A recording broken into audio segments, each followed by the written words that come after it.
para quitarla de nuestras creencias, porque lamentablemente a veces no son pocos los hermanos que tienen estas doctrinas. Nosotros debemos tener bien claro qué es lo que enseña la palabra y cuáles son doctrinas de hombres o lo que llama la palabra doctrina de demonios. Lamentablemente, el calvinismo o el protestantismo, que es la rama que surgió de ahí, pues, tiene muchas doctrinas que lamentablemente están llevando a mucha gente, hermanos, muchísima gente por el camino de la perdición. Entonces, por eso es necesario estudiarlo y por otro lado, tener las herramientas para ayudar a otros que tal vez están en el error, pero que podamos explicarle de una manera conforme a la palabra, de tal manera que ellos puedan tomar una decisión de si creen o no creen. Entonces, hoy vamos a estudiar eh, la depravación total del hombre. ¿Ok? Eh, Esta es la cuarta lección, ya hemos dado 3 lecciones, esta sería la cuarta, la depravación total del hombre. Entonces, la doctrina calvinista básicamente es como una serie de doctrinas, diferentes puntos que se apoyan unas a otras. Si una cae, las otras caen también, pues, porque básicamente todas se formaron con el propósito de, como ya hemos estudiado, de decir que somos salvos solo por la fe, pues solamente por creer se es salvo, eso es lo que enseñan ellos. Ellos piensan que no es necesario obedecer. Ellos enseñan que el bautismo nos salva, ¿ok? Y así hay una serie de doctrinas que ellos practican y enseñan que nosotros tenemos que identificarlas para no, lamentablemente, caer en el error. Cuando Cristo vino, mis hermanos, Él vino anunciando que el reino del Señor se había anunciado. Cuando Él murió, en el día del Pentecostés, el Espíritu Santo vino sobre los apóstoles y se estableció la iglesia del Señor.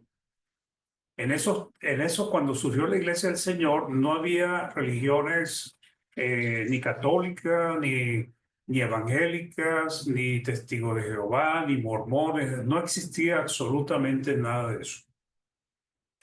Pero la apostasía sí estaba presionando fuertemente a la hermandad para trastornar los caminos del Señor. Los apóstoles combatieron la apostasía en el primer siglo. Pero a partir del segundo siglo, que ya no estaban los apóstoles, la apostasía fue ganando terreno de una manera fuerte, pues. Y no llevó sino unos 3, 4 siglos para que se corrompiera completamente la iglesia de Cristo en muchas localidades y se terminara siguiendo el camino de lo que finalmente se llegó a conocer como Iglesia Católica, pues. De la Iglesia Católica, como hemos explicado, vino en el año 1517, si mal no recuerdo, lo que se llama la protesta de Lutero. De ahí surgió un movimiento fuerte que era la protesta contra las prácticas de la Iglesia Católica. Estos surgieron de la Iglesia Católica, cambiaron muchas prácticas de la Iglesia Católica, pero al final también siguieron creyendo muchas cosas de la Iglesia Católica. Una de las cosas que ellos creen es que el hombre es perverso desde su nacimiento, de su concepción. Por eso la Iglesia Católica bautiza niños, porque para ellos los niños ya son seres perversos contaminados por el pecado, pues mejor dicho. Entonces, lamentablemente, lo que debemos entender es que todas esas religiones no vienen de Dios, no son de Dios, esos son producto de una mezcla de verdades bíblicas con enseñanzas de hombres, ¿ok? Entonces, debemos tener cuidado para que nosotros podamos defender la sana doctrina. Entonces, la depravación total del hombre es básicamente decir que el hombre es perverso desde su concepción, pues. Y en función de esto, pues ellos han desarrollado muchas doctrinas, pues, ¿ok? Entonces, lo que debemos entender es que Lo primer punto es la depravación total del hombre y lo que ellos conocen o se conoce como el pecado original, pues. ¿Ok? Entonces, Calvino, junto con un grupo de reformadores, estas son sus creencias, protestantes, concluyeron, ellos llegaron a conclusión, de acuerdo a lo que ellos analizaron bíblicamente, que el hombre es depravado, sus pensamientos y conductas son inclinados al mal por causa del pecado que mora en su carne. Y la conclusión es que a que ellos llegan es que no, el hombre por sí mismo no puede cambiar su situación, o sea, no puede decidir obedecer a Dios por su propia voluntad, sino que es necesario que Dios intervenga para que el hombre en algún momento obedezca a Dios. Esta intervención para ellos es algo, es una intervención milagrosa, pues.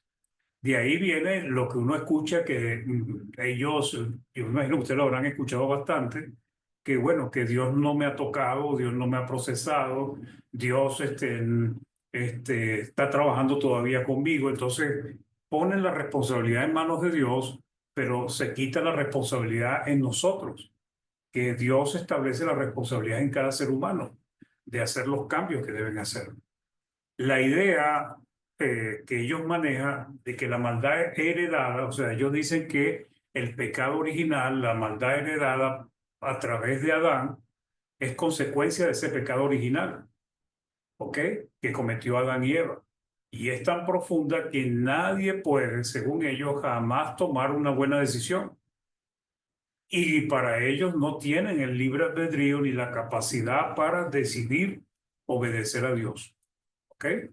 O sea, no pueden tomar una decisión de creer en la palabra, no pueden tomar la decisión de amar a Dios, no pueden tomar la decisión de recibir a Cristo ni nada bueno, porque son pecadores, son depravados desde su nacimiento. Y esto surge, hermanos, del gnosticismo. Pues el gnosticismo es una práctica, es una serie de creencias heregéticas que existen desde antes, inclusive de establecer la iglesia posiblemente, y está fundamentado en creencias orientales junto con la filosofía griega, pues, y las creencias griegas.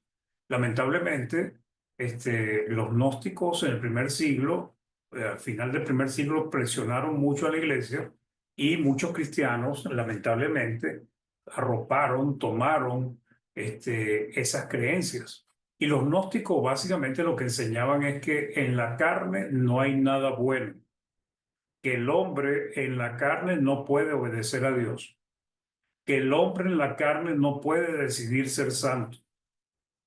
Y por lo tanto, la conclusión de ellos es que al que el hombre no poder hacer los cambios por su perversidad, entonces la única manera que pudiese hacer cambios es que Dios hiciese una intervención milagrosa en su vida. Esto trajo como consecuencia la dualidad que ellos enseñan. ¿Cuál es la dualidad? Como en la carne no hay nada bueno, pues Dios no te va a exigir a ti por los pecados que tú cometas. Puedes hacer muchas cosas malas, puedes fornicar, puedes adulterar, puedes emborracharte, porque la carne no puede combatir con eso. Y finalmente lo que ellos enseñan es que el espíritu va a ser salvo. Pero esto es una sarta de falsas creencias que lamentablemente de una manera u otra han arropado o han aceptado estas religiones calvinistas, pues. Entonces, la depravación total significa que los pecadores no tienen, hermanos, la capacidad de tomar la decisión de seguir a Dios. ¿Ok?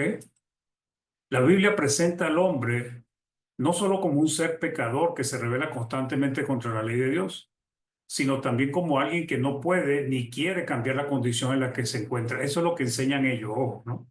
No es que lo dice la palabra, sino que ellos dicen que la Biblia presenta al hombre no solo como un ser pecador que se revela constantemente contra la ley de Dios, sino también como alguien que no puede ni quiere cambiar la condición en la que se encuentra.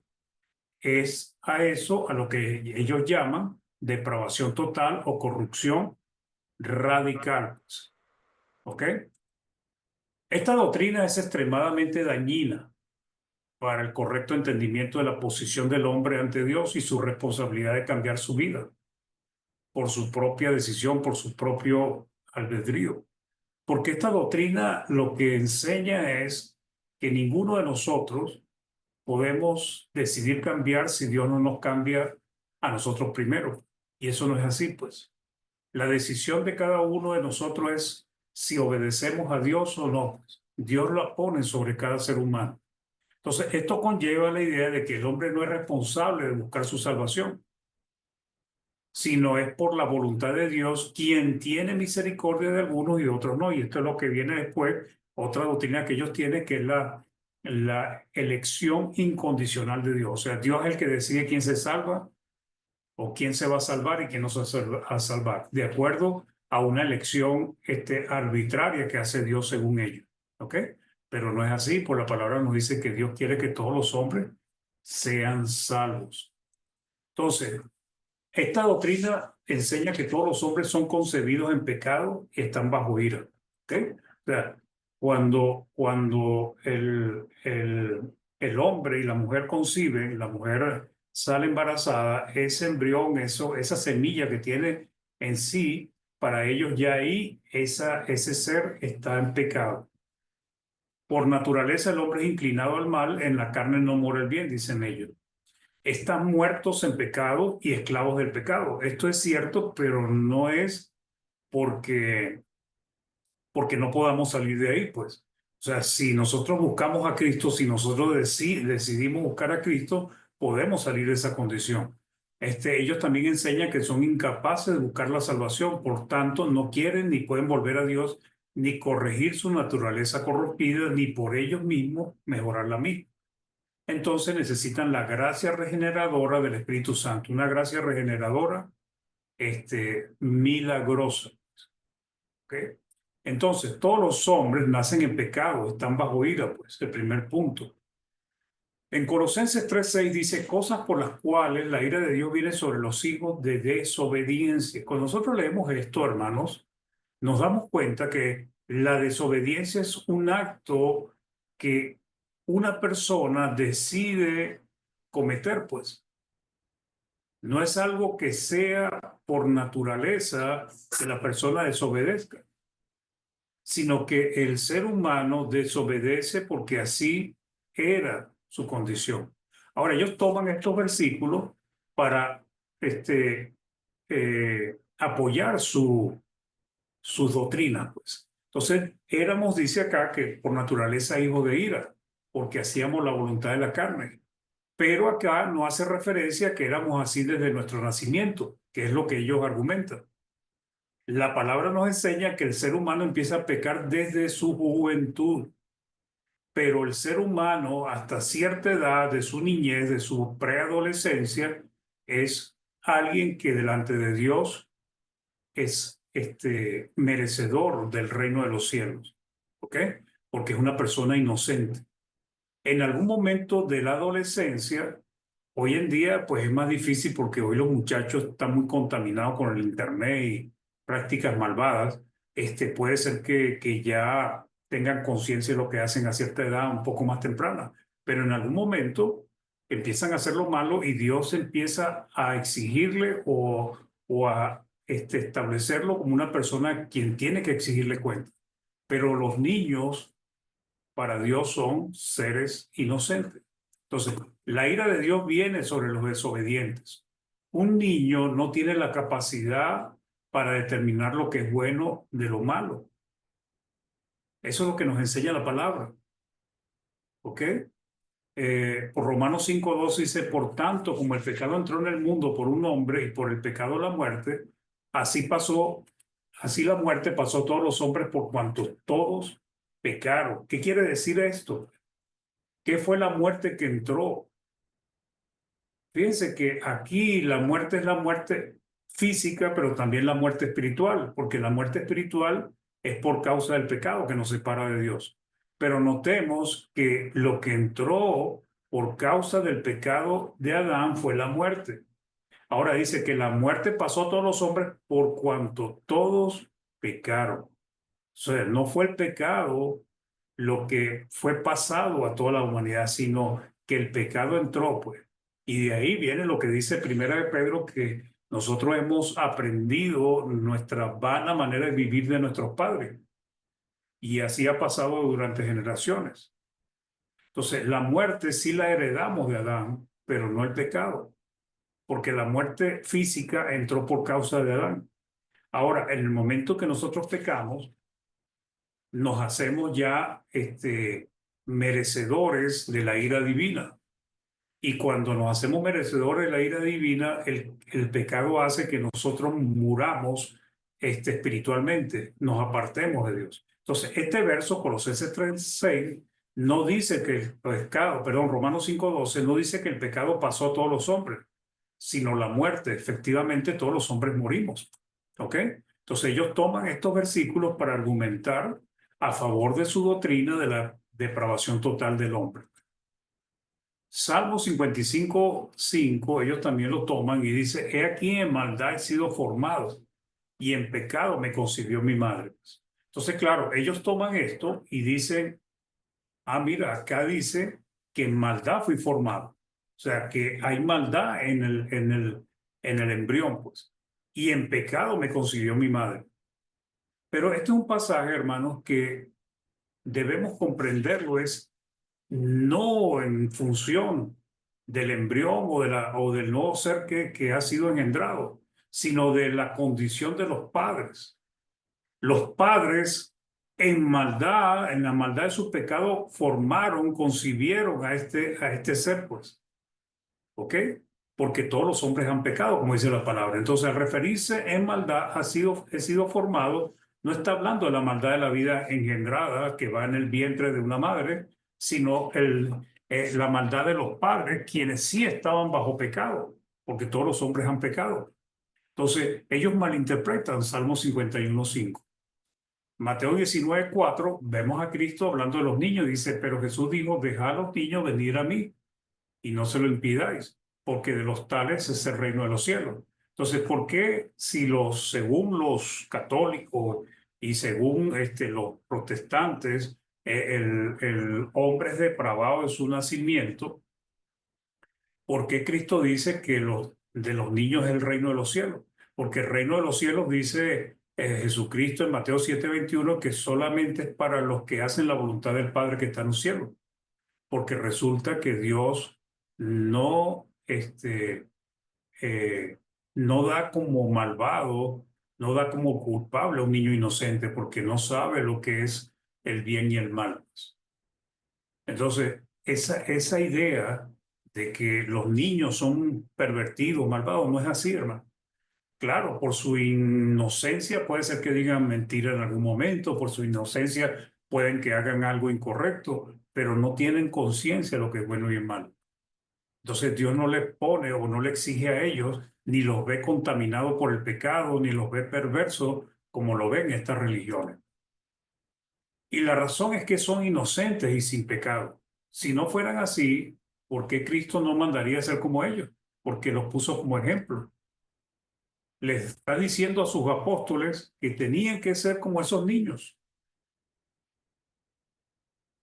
En sus enseñanzas, pues les dijo esto. Nos dice, Dios hizo al hombre recto, pero ellos se desvían.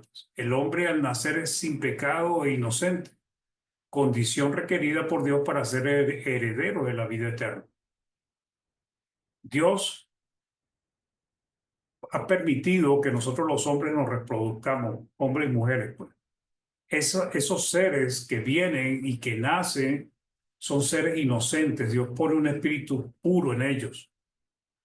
¿Qué pasa? Que llega un momento en que ellos se vuelven a la maldad cuando crecen y ya empiezan a hacer cosas y tienen la conciencia de que son buenas y son malas. Eclesiastés 7:29 dice, he aquí, solamente esto he hallado, que Dios hizo al hombre recto, ¿ok? Dios hace al hombre recto, pero ellos buscaron muchas perversiones. O sea, Dios ha hecho al hombre recto. O sea, esto de que el hombre es perverso de nacimiento no es cierto. Esto porque los católicos bautizan niños porque ellos dicen que tienen un pecado original. Eso no existe, hermano. Y si usted lo ha creído hasta ahora, pues no lo siga creyendo porque no es correcto. No existe el pecado original. Todo ser humano que nace, nace inocente. Y es inocente hasta cierta edad. Ya llega una edad donde Dios ya empieza a hacerlo responsable de sus acciones. Calvino, junto con aquellos que creen en que el pecado es heredado, perdón, no conocen la naturaleza misma del pecado. Porque el pecado no se recibe, hermanos, no se hereda. El pecado se comete. El pecado es una acción que nosotros llevamos a cabo. El pecado nace cuando desobedecemos la voluntad de Dios. No es algo que se hereda. No tiene ningún apoyo bíblico esa doctrina, pero esa doctrina ya la necesitan para poder justificar cosas como que Dios hizo una elección incondicional, pues. Ya Dios decidió quiénes se van a salvar, ya los tiene con nombre y apellido, ya los inscribió desde antes de la fundación del mundo y quieran o no quieran, el que quiera salvarse y no está en esa lista no se va a salvar, pero eso no lo enseña la palabra. ¿Ok? Primera de Juan 3:4 nos dice lo siguiente: todo aquel que comete pecado infringe también la ley de Dios, la ley, pues el pecado es la infracción de la ley. Eso es lo que representa, mis hermanos, el pecado. El pecado es una violación a la ley de Dios, pero se tiene conciencia de lo que se hace.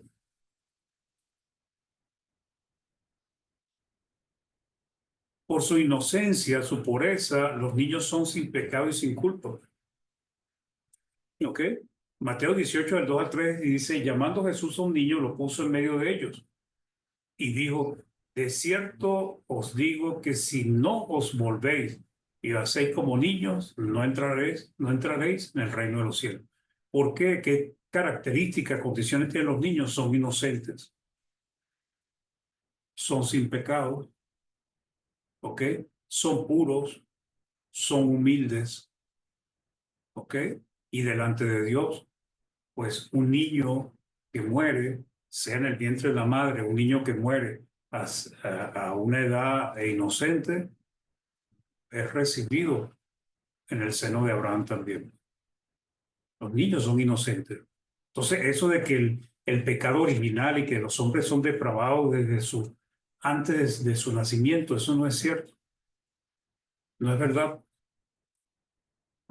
Deuteronomio 1:39 dice, y vuestros niños, dice acá, es un mensaje que Dios le envió al pueblo de Israel mediante Moisés, dice, y vuestros niños de los cuales dijiste que servirían de botín, y vuestros hijos que no saben hoy lo bueno ni lo malo, fíjense que lo que dice acá, vuestros hijos que no saben hoy lo bueno ni lo malo, ellos entrarán allá y a ellos le daré y a ellos la heredarán. ¿Por qué no entró esta nación? Por una nación rebelde, contumaz y pecadora. Pero los hijos de ellos sí iban a entrar porque los niños, esos niños en ese momento no sabían lo bueno de lo malo, eran inocentes. Por ejemplo, los que salieron de Egipto no pudieron entrar en la tierra prometida, pero sus hijos sí. La razón es que los pecadores eran los padres, mas los niños eran inocentes. Dios castigó a los padres porque lo tentaron 10 veces en el desierto, porque se rebelaron continuamente contra Dios, pero Dios no pagó la maldad de los padres sobre los hijos. Entonces, los niños no son considerados responsables ante Dios por sus acciones. O sea, Dios no los va a castigar o los va a premiar por lo que hacen, porque básicamente son inocentes. O sea, ya ellos están en una condición de inocencia y de pureza delante de Dios. Entonces, con estos versículos lo que quiero mostrarles es que esto de la condición depravada del hombre, el pecado original, no tiene fundamento bíblico. ¿Ok? Romanos, cuando los hombres tienen la capacidad de decidir, son responsables ante Dios. Pueden entender y decidir conscientemente, pues. ¿Ok? Romanos 1:20 dice, porque las cosas invisibles de Él, su eterno poder y deidad, se hacen claramente visibles desde la creación del mundo, siendo entendidas por medio de las cosas hechas, de modo que no tienen excusas. ¿Ok? Los hombres tienen la capacidad de entender, hermanos. Estos versículos de Romanos 1:20 en adelante, del 1:18 en adelante, lo que nos muestra es que ningún hombre tiene excusa ante Dios, porque solamente la creación de Dios habla del mismo Dios y con eso es suficiente para que busquen a Dios, como dice Romanos, Hechos 17, si de alguna manera palpando lo puedan hallar, aunque ciertamente no está lejos de cada uno de nosotros. Entonces Dios hizo al hombre para que lo buscara, hermanos. Pero si el hombre no quiere buscar a Dios o lo busca mal, Dios hace responsable al hombre por sus malas acciones.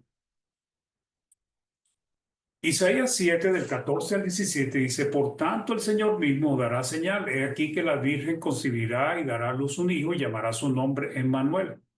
Está hablando, esto es una profecía mesiánica de Cristo. Comerá mantequilla y miel hasta que sepa, escuchen esto, desechar lo malo y escoger lo bueno. O sea, hay un tiempo en que los niños no saben desechar lo malo y escoger lo bueno. Pero dice que este niño comería mantequilla y miel hasta que sepa desechar lo malo y escoger lo bueno.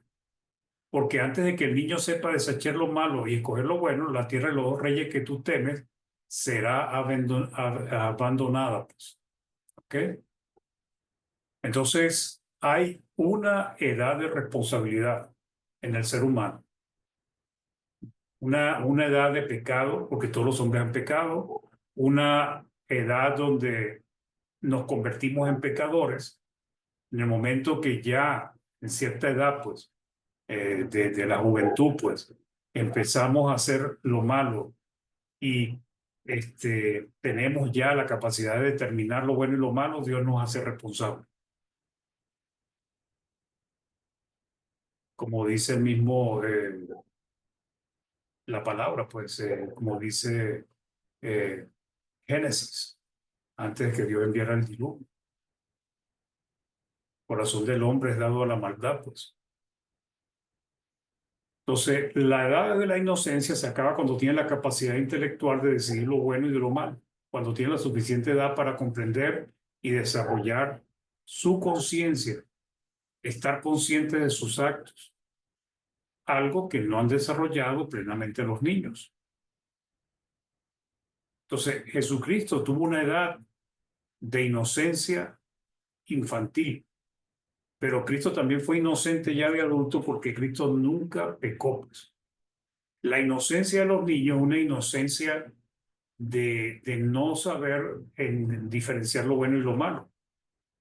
Ya con adultos, ya adolescentes, ya la juventud sí sabe lo que es bueno y lo que es malo. O sea, por naturaleza, dicen ellos, el hombre es inclinado al mal en la carne y en la carne no mora el bien, pues es uno de sus argumentos. Romanos 3, 10 al 12 dice, como está escrito, no hay justo ni aun uno. No hay quien entienda, no hay quien busque a Dios, todos se desviaron, aún se hicieron inútiles, no hay quien haga lo bueno, no hay ni siquiera uno. Pero ¿de quién está hablando? No está hablando de niños, está hablando de adultos. ¿Ok? El ser humano se desvía en algún momento. Entonces, dice, todos se desviaron. Ahora, cuando dice todos se desviaron, es porque en algún momento iban por buen camino. En algún momento llevaban una vida agradable, en algún momento de esa vida se desviaron, cambiaron de dirección, de rumbo. Cuando ya el adolescente ya tiene la capacidad de decidir, aunque no conozca muchas cosas de Dios, pero comete pecado, en ese momento se convierte en un pecador delante de Dios. Y el ser humano tiene que volverse a Dios para poder limpiarse de esa maldad por medio de Cristo Jesús. Génesis 6:5 es un versículo interesante que es el que le estaba comentando ahorita. Dice, vio Jehová que la maldad de los hombres era mucha en la tierra. Y dice, y que todo designio, o sea, toda intención de los pensamientos del corazón de ellos era de continuo solamente al mal. ¿Ok? Pero esto es interesante, porque más adelante en el 8:21 dice, y percibió, después que ya pasó el diluvio, y percibió Jehová olor grato y dijo Jehová en su corazón, perdón, no volveré más a maldecir la tierra por causa del hombre, porque el intento, o sea, los designios, esto que dice designio, aquí lo llama el intento del corazón del hombre, es malo, notémosla desde cuándo, hermano, desde su juventud, no de su niñez. Dios siembra, hermanos, espíritu y personas inocentes en el mundo. Y la maldad, el pecado, las malas costumbres, las malas obras de los padres, de los vecinos, de los amigos, finalmente lo terminan haciendo pecados. Entonces, ¿desde cuándo el hombre empieza a hacer el mal? Pues aquí dice, por causa del hombre, porque el intento del corazón del hombre, o sea, de los designios, los pensamientos del corazón del hombre, es malo, pero ¿desde cuándo? Desde su juventud. ¿Ok? Entonces, para estas religiones que creen en ese pecado heredado, el siguiente versículo de Romanos puede hacerlos pensar que tienen un apoyo, pero no es así. ¿Ok? Romanos 5:19 dice, porque así como por la obediencia de un hombre los muchos fueron constituidos pecados, así también por la obediencia de uno los muchos serán constituidos justos. ¿Ok? Entonces, muchos pueden decir que por la causa de la desobediencia de un hombre, los muchos fueron constituidos pecadores, quiere decir que transmitió a través de la carne, transmitió el pecado a su descendencia, pero no es lo que dice. ¿Ok? Y lo mismo pasa con Cristo. Así también por la obediencia de uno, Cristo no pasó la obediencia por medio de la carne, sino por medio de sus acciones y su enseñanza, enseñó a otros a obedecer a Dios. Los muchos serán constituidos juntos. ¿Qué fue lo que aprendieron los hijos de Adán? Lo malo de sus padres. Entonces, ellos tienen el mismo fundamento que los gnósticos. Los gnósticos aseguran que la materia es inherentemente mala, o sea, la carne, y el espíritu es bueno. Como resultado de esta presuposición, los gnósticos creen que cualquier cosa que se haga en el cuerpo, incluso el pecado más grande, no tiene sentido, porque la vida real existe solamente en el reino de los espíritus. De aquí por eso es que ustedes ven las cartas de Juan, la primera, la segunda, la tercera carta de Juan. Juan estaba combatiendo contra estas enseñanzas, porque habían gnósticos cristianos que se convirtieron en gnósticos. De ahí salió el gnosticismo cristiano. ¿Y qué decían ellos? Que Cristo no pudo venir en carne, porque Cristo era perfecto y no pecó. Entonces ellos estaban negando la venida del Cristo en carne. El mal, dicen los gnósticos, y la perdición están ligados a la materia, o sea, a la carne, mientras que lo divino y la salvación pertenecen a lo espiritual. Por esta razón, no podía existir salvación alguna en la materia ni en el cuerpo, pues, porque el ser humano es dado al mal, pues, punto. Eso es lo que enseñan ellos. Siendo la materia el anclaje y origen del mal, no es concebible que Jesucristo pudiera ser un ser divino y asociarse a un cuerpo material a la vez, puesto que la materia es contaminadora, pues. Entonces, por esto es que ellos estaban negando que Cristo había venido en la carne, habían contaminado a algunos cristianos.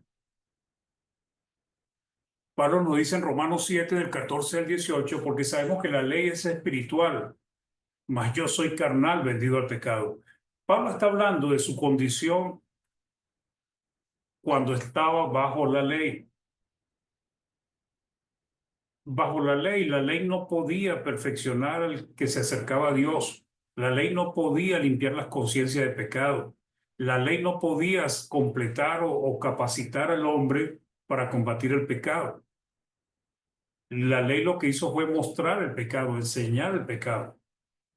Entonces, porque sabemos que la ley es espiritual, mas yo soy carnal, vendido al pecado. Porque lo que hago no lo entiendo, dice Pablo, pues no hago lo que quiero, sino lo que aborrezco, eso hago. Y si lo que no quiero, esto hago, apruebo que la ley es buena. De manera que ya no soy yo quien hace aquello, sino el pecado que mora en mí. Y yo sé que en mí, esto es, en mi carne no mora el bien, porque el querer el bien está en mí, pero no el obedecer.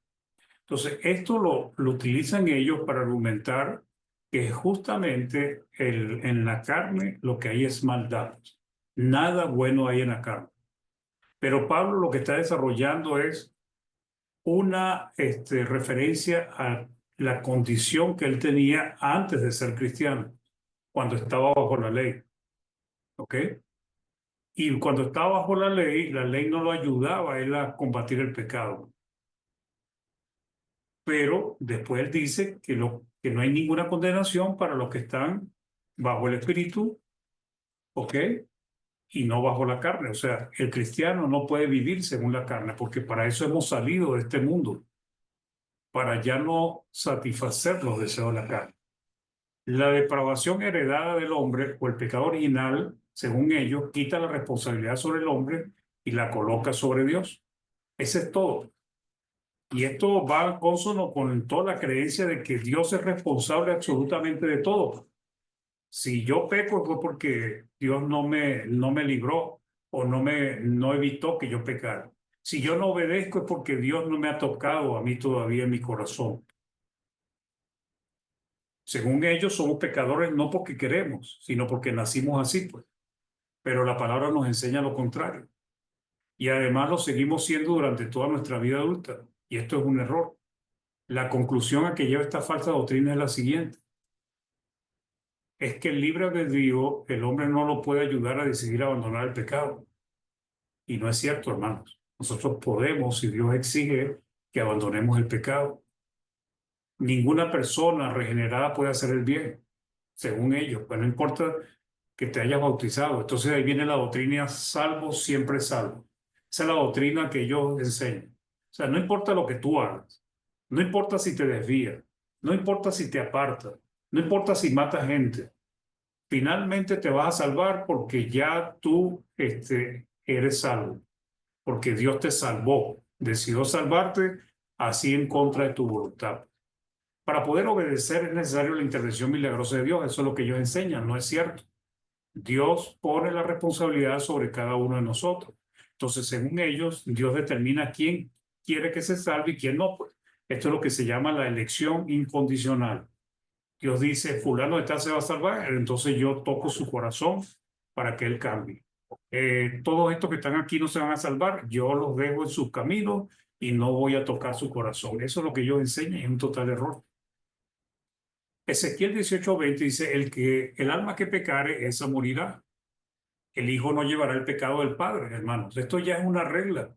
El hijo no lleva el pecado del padre ni paga por el pecado del padre, ni el padre llevará el pecado del hijo. Estamos hablando delante de Dios, ¿no? Hay cosas que hacemos mal los padres y afectamos a los hijos. La justicia del justo será sobre él y la impiedad del impío será sobre él. ¿Ok? Entonces, es decisión de cada hombre si peca o no peca, si obedece a Dios o no lo obedece. En esto consiste la gran lucha de Dios contra el pecado.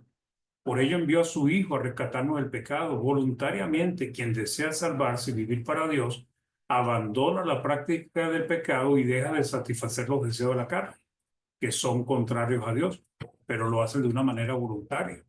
La carne desea servir al pecado, pero con nuestra mente, con el hombre interior, el espíritu que Dios nos ha dado y con su palabra decidimos servir a Dios, sometemos a la carne y sometemos a los deseos de la carne. Claro que se puede hacer. Entonces, no es cierto lo que ellos están diciendo, que somos totalmente depravados y que no podemos hacer el bien.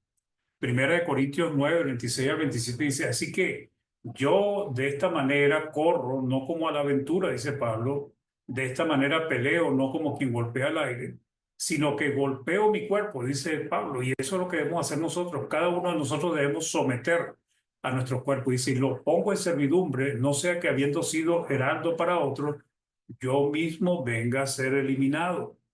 Entonces, es decisión de cada uno de nosotros, queridos hermanos y hermanas, si obedecemos a Dios o no. Dios dice, sé salvo porque yo soy salvo. Dios quiere que nosotros crezcamos a la estatura espiritual de Cristo. Es nuestra responsabilidad esforzarnos por lograrlo.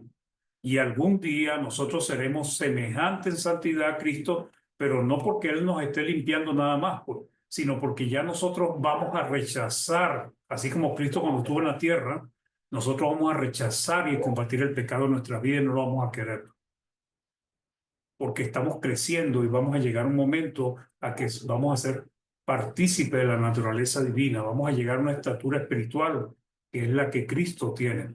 Y hacia allá vamos, hermano. Entonces, eso de que la carne, el hombre, es corrompido, que el hombre es pervertido desde su nacimiento, eso es mentira. Y que todo depende de Dios también es mentira, depende de nosotros también si queremos obedecer o no. Romanos 8:1 dice, ahora pues, dice Pablo, ninguna condenación hay para los que están en Cristo Jesús. Fíjense, los que no andan conforme a la carne, sino conforme al Espíritu. ¿Qué quiere decir esto? Que los seres humanos pueden decidir andar conforme al Espíritu, o sea, conforme a la palabra de Dios, y no darle rienda suelta a los deseos de la carne. Entonces, la palabra es poderosa para eso, como dice 2 Timoteo 3 del 16 al 17. Toda la escritura es inspirada por Dios y útil para enseñar, para redarguir, para corregir, para instruir en justicia. ¿Con qué fin? Fíjense que es la palabra la que hace ese efecto en nosotros. Si recibimos la palabra con mansedumbre y la ponemos por obra, a fin de que el hombre de Dios sea perfecto, completo, enteramente preparado, capacitado para toda buena obra. La palabra, si nosotros la recibimos y la aceptamos y la obedecemos, la palabra va a hacer grandes cosas en nuestro corazón y en nuestra mente y también en nuestra vida. Pero si somos renuentes a la palabra o si somos de los que recibimos la palabra, somos oidores de la palabra, pero no hacedores de la palabra, entonces la palabra no nos va a ayudar. Santiago 4:17 dice, el que sabe hacer lo bueno y no le hace, le es pecado. Entonces, si podemos hacer lo bueno y no lo hacemos, eso se constituye en pecado, pero es una decisión porque sabemos hacer lo bueno.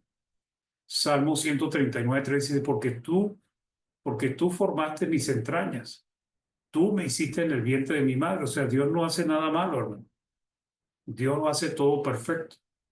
Entonces, esto de que el pecado original y la depravación total del hombre, esto es una falsa doctrina, una doctrina de demonios que ha contaminado a católicos y también a protestantes. Para concluir, hemos estudiado dos puntos doctrinales muy errados que trastornan la fe de aquellos que quieren seguir a Dios. De hecho, son cuatro, pues, que hemos estudiado hasta acá. Es decisión de cada persona si obedece o no, no es de Dios, ¿ok? No nacemos pecadores, nos convertimos en pecadores por nuestras acciones. Aunque nuestros deseos carnales nos impulsan a hacer lo malo, podemos decidir vivir según el Espíritu y no pecar. Su doctrina, la doctrina calvinista, tiene una gran contradicción bíblica. Si el pecado original se transmite, entonces María transmitió el pecado original a Jesús. Por tanto, Jesús también nació en una condición depravada, si fuera verdad lo que ellos dicen. Pero por eso es que para buscar que su doctrina no se caiga sola, entonces lo que argumenta es que Cristo no vino en carne. ¿Se dan cuenta cómo una mentira va agregando otra mentira? Ellos todas sus doctrinas calvinistas están sobre podríamos decir, un castillo de naipes. Cualquier viento se lo lleva, pero lamentablemente hay millones y millones de personas que están yendo por el camino a la perdición. Entonces, por más que tratan de adornar esta mentira, sigue siendo una mentira, hermanos. Muy bien, hermanos, este era el tema de la depravación total del hombre. Espero que les pueda ser de utilidad, que nuestro buen Dios nos ayude a que podamos hacer su voluntad y que de ninguna manera nosotros podamos caer en el error que cometen estas religiones. Que nuestro buen Dios les bendiga, hermanos, que Dios les cuide. Hermano Jaime,